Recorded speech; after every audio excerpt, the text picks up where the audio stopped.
Nick Pearson, everybody, another round of applause. Okay, we're going to keep this moving along now. I know you lot will be excited for this. Are you all excited? Yeah. Yeah, okay, you lot are going to go crazy, go wild again, just like before. Start making a big round of applause for Sarah Medlow.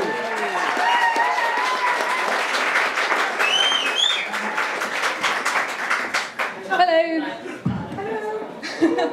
Hiya, my name's Seren. I'm a fourth year medical student at Peninsula Medical School. I'm tangled up in the microphone lead. There we go, thank you, first trick. And I'm here to make you laugh. But yeah, less about my anatomy knowledge.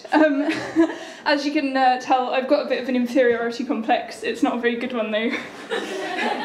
And I'm wearing completely the wrong mascara. I've put my cheap mascara on. It's really bad. Yeah, blink and you mess it.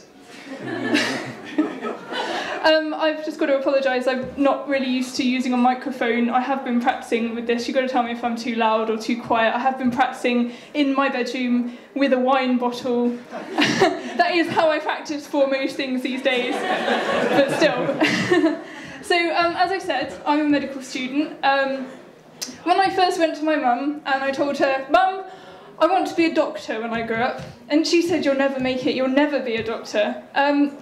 And the reason she didn't think I'd ever become a doctor was because she didn't think that I washed my hands enough. Well, it is a very important thing when you're a doctor to, you know, be hygienic, but I think she was being a bit unfair because I was only 4 years old at the time. I couldn't really reach the sink. But I completely ignored her. I didn't really listen to her because here I am, I'm a medical student. But I've never really been a big one for listening to either of my parents, to be totally honest. My dad rang me up the other day. He sounded quite excited. He was telling me he was watching Art Attack or something. Anyway, I haven't heard from him since.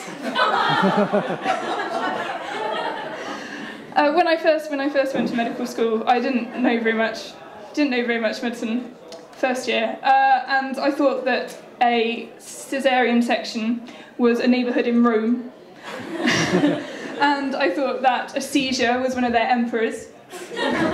In my first lecture, the doctor said that we were going to have to dilate, and I thought, well, good job, don't want to have to die early.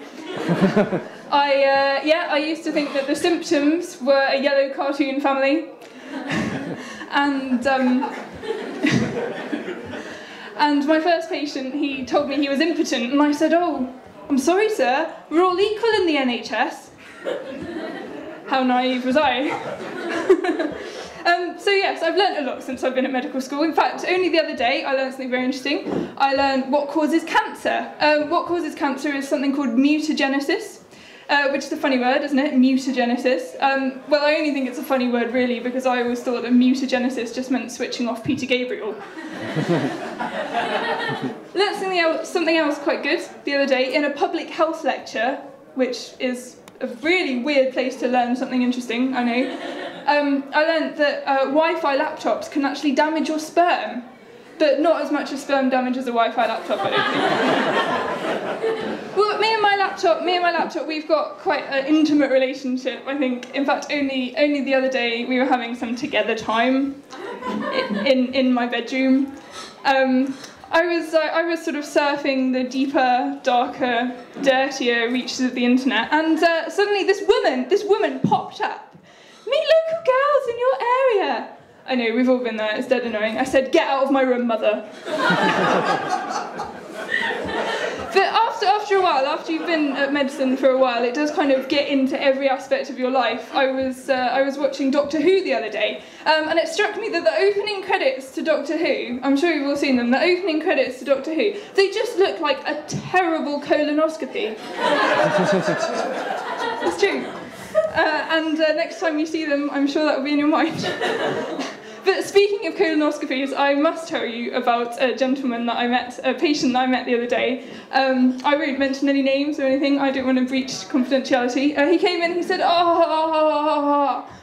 I said, sit down, tell me about the pain, what's it like, where does it move to, how severe is it, have you eaten anything different recently, have you been to any different restaurants recently? Checked him over, examined him, you know, poked him, prodded him, Did that bit. Anyway, while I was doing that bit, with gloves on, of course, while I was doing that bit, I felt something which wasn't entirely normal. And yes, from his anal passage, I extracted, you're not going to believe this, or two, a souvenir statue of Nelson's column. I said, sir, I think I found a cause for your abdominal pain. He said, oh no, that's Nelson. He lives up there. I was speechless. He took the statue back off me, shoved it right on back up his arse. That's not a word of a lie, honest. I still can't believe that happened. And some people are weird. I never understood anal sex. I did get it in the end. And it brought me to the conclusion that having a frog in your throat is quite uncomfortable, but not as uncomfortable as a toad in the hole. And it's like a nurse said to me the other day. She said to me, so what's 18 inches long and hangs in front of an arsehole? A stethoscope. Which I thought was a bit harsh, but actually, you know, I sort of thought about it, and as in many walks of life, there are many decent doctors, but some are just complete arseholes. Case in point, I went to a GP surgery on placement the other day, and he asked his assistant to go out on her lunch break to buy him a fancy dress costume for a party he was going to that night, to give up her lunch break, go shopping for him. Anyway, she came back, she said, I'm really sorry, I haven't been able to find the Gandalf costume that you sent me shopping for, but I've looked around and I've managed to get you this big pointy hat, and I've got you this long fake beard, and I've got you these sort of flowing grey robes. He wasn't having it though. He sort of looked at me and he sighed and he just can't get the staff. That was a bit of a geeky joke. It's fine. Actually, yeah, so that GP, he wasn't very nice to his assistant, but he was quite nice to me, and he let me see some patients and run a few clinics on my own.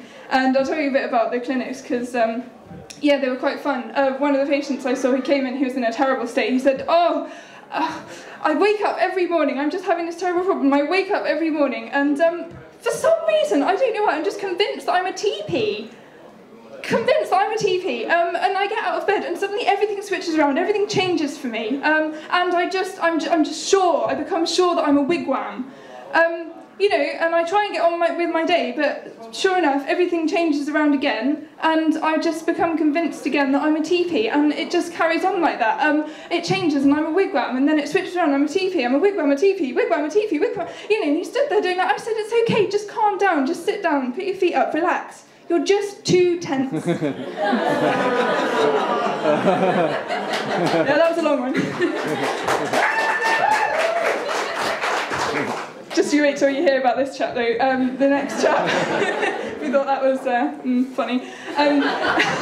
The next chap came in. He was a farmer, and this is where everything falls apart, because I'm going to try and do a farmer's accent. He said, "Doctor, I'm having this terrible trouble. Every time I harvest my corn, I get this terrible headache. Doctor, what can I do?" And I said, "Oh, it's a migraine." And he looked at me and he said, "No, doctor, it's migraine. And what's with that terrible Italian accent you're putting on?" So yeah, that was a good placement. And towards the end of the week, I was due to get some teaching in a very important skill for doctors to learn, which is to break bad news to patients gently and politely. And it's a difficult thing to do, but it's a very important skill to learn. And actually, it went quite well. I spoke to this patient, and I thought it was going quite well. That was until the GP came back into the room, and he came back just as I was letting the patient just doodle all over my upper arms and just across my back, and he said, "What are you doing?" And I said, "Well, you know, I've read the textbooks and I know how to do this, and I know the process, and I know that at this stage all the patient needs is a shoulder to crayon." So as you can tell, one of the absolute best things about studying medicine is meeting the patients, because they're so fantastic, and it's great to meet so many interesting people and get this insight into their lives. And I'll tell you about a couple of my favourite patients that I've ever met that I'll never forget. I met this one lady when I was working on the respiratory ward in the hospital, and the consultant asked me to examine her, and I think he chose her. She was quite an elderly lady. I think he chose her really to flummox me. She had this snowy white hair, she was going pretty deaf, everything was kind of a bit lower than it was. Anyway, I put my stethoscope on her chest and I said, okay, big breaths, and she said, oh, they used to be. And the other chap that I'll never forget meeting, we were talking away, and I said, okay, sir, so what's your occupation? And he told me that he used to be a big rock star in the 80s, and I didn't really believe him, but he was adamant. And my next question to him was, are you an organ donor? And he said, oh no, but I did give an old piano to the Salvation Army. And so I examined him and checked him over, and nothing was really jumping out at me. But I was picking up a few signs, and I said, I'm sorry, sir, I can't find cause for your complaint. But frankly, I think that's due to drink. And he said, oh, fine, got ya, I'll come back when you're sober, it's fine. And one of the things I had noticed is that he had this real proper alcoholic shake going on in his hands, and I said, sir, do you drink a lot? And he said, oh no, to be honest now, I do spill most of it. So yeah, a lot of our medical course is about doing placements and about meeting patients and watching the doctors and nurses and what goes on in the hospital. But another big bit's coming up that we're planning at the moment, which is our medical electives, which is doing exactly the same thing, but in another country, really. So we're not like the fashion students who spend their gap year in Next and the next year in Gap. And, yeah. And I was talking to a friend who's just got back off his elective. He did a research elective, and he did a study on the effect of cannabis on seabirds. As you do, and he went off to this remote island and he collected all his data and drew up all these graphs and wrote up his report, submitted it to the research committee, and they said, oh wow, this is great, we can see you've worked really, really hard on this, and no one's ever looked into the effect of cannabis on seabirds before. Why would you? But there is one problem, and he said, oh no, what's the problem? And they said, well, you've forgotten to include a control group. And he said, oh no, you mean? And they said, yes. Unfortunately, you left no turn unstoned.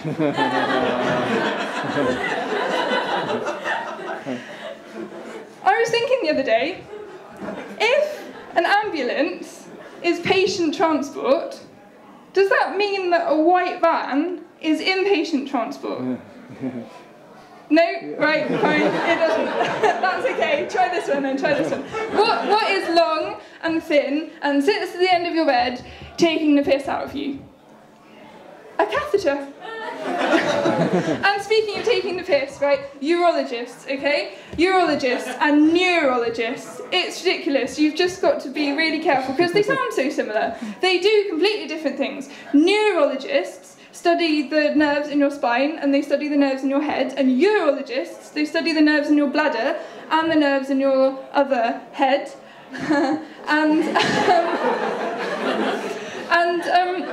So you've got to be really, really careful. You've got to say neurologists and really go for the neuro, and then you end up looking like you've got something wrong with the nerves in your head. And the other one you've got to watch out for as well is hematologists. Hematologists and neurologists, because hematologists, they study your blood. And so a hematologist will come along and prick your finger, but a urologist will come along and finger your prick.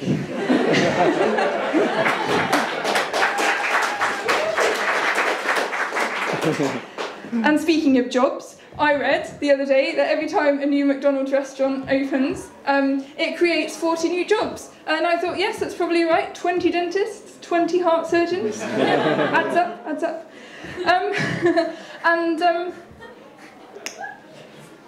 And I've forgotten what I was about to say. Oh yes, another specialty that I have a bit of a problem with is pathologists. I guess most of you here must have seen pathology dramas, Silent Witness, Bones, CSI, that sort of thing on the TV. They're pretty good fun to watch, aren't they? You know, the pathologist is there at the scene of the crime.